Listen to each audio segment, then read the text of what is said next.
welcome into today's 820 podcast with your host, Ming Ahmad.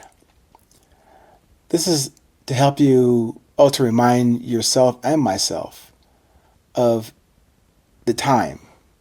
Not that the time is so important to me today or to you, but somehow, it's always 820.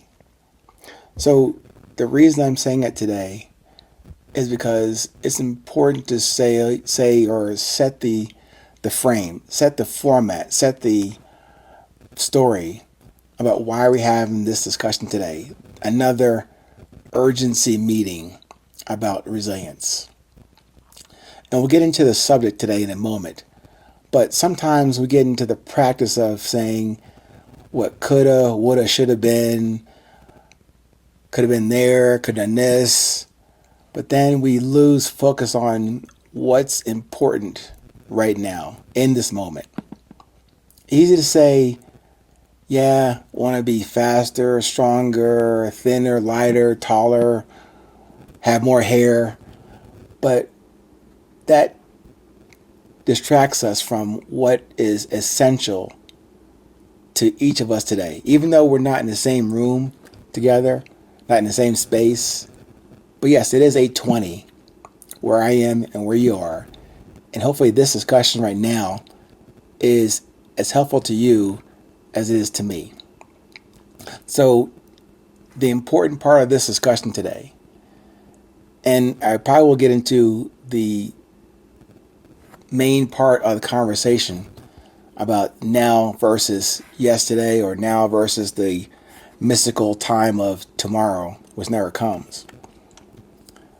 I set this up today to just give you another refresher and give myself a reminder of how fleeting and slippery this moment is today. We think we have more time to do this, that, or another. As I said before, what we could have done if we had more time. We don't have more time. We never have more time. The only time we ever have that we can actually use is to be present.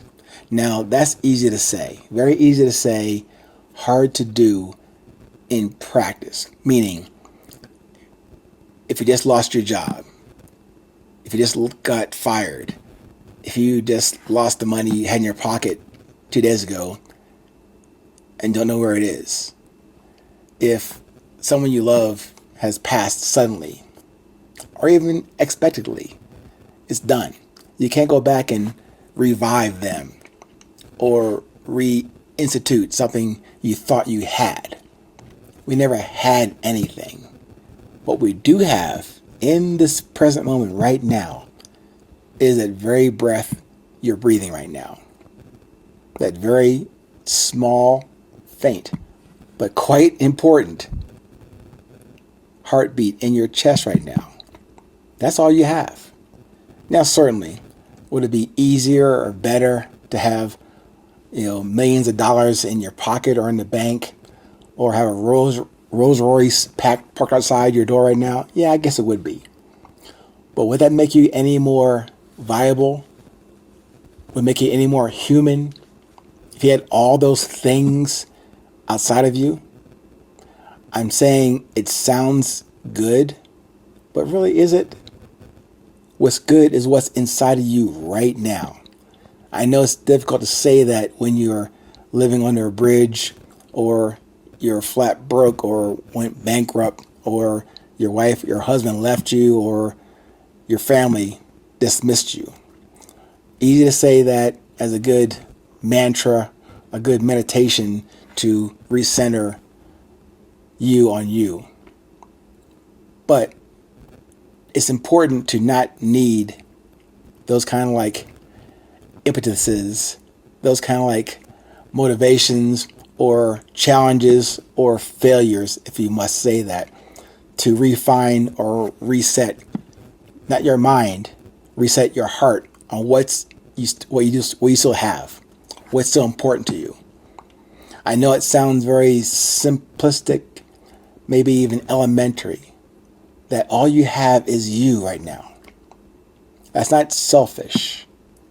That's taking stock of what is the first thing you should do every day, is to reflect on that you and I, we're still living. We're still breathing. We can still walk or sit, see, hear, smell, taste. You still have some of those senses right now. As I said before, no, you don't have $1 million or $8 million or whatever. But what you do have, if you had that, without those things that's mentioned to you, how important are those things to you? None of those things can you take with you on this journey. Yeah, some of them make your journey a lot more comfortable and cushy. But more importantly, what I'm asking you to do is take the time, this time, even a moment of this moment and this day, to say, hey, living some pretty good stuff. Just that simple reflection, I support and present to you as a way not to get through, but to get into the day in front of you right now. No matter how bad it seems, hell, even as good it seems, still take the time to reset, not pull back, but stay present in what you do have that you don't have to buy and that you can't go get from Walmart or from Amazon. This is what you have right now. And this is what you can share freely and willingly to whoever comes across your path. And remember, part of the 820 structure, if you get a chance, check out the website again, 820podcast.com, and you'll see the first page there, those 3 words, meet, message, and mirror. That first word being meet. Part of your function, part of your job, part of your intention of being here, part of your existence, that first part, we all must meet. Every day. Yeah. Meet a deadline. Yeah. Make that meeting. But I'm saying that meeting thing is not just going and engaging with people for fantastic presentation. You must meet. That's part of your life. You must meet every day. Meet what? Meet your purpose. Meet with your message. Meet with your value. Meet with what drives you.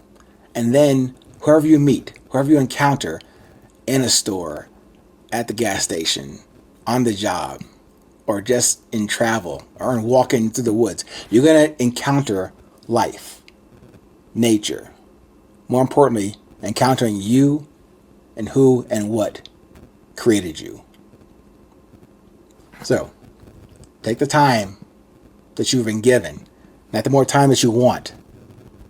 Take the time that you already have and embrace that. Love it, live it, and also share it. Until next time, remember, be present, stay current, and no matter where you are, it's always 820.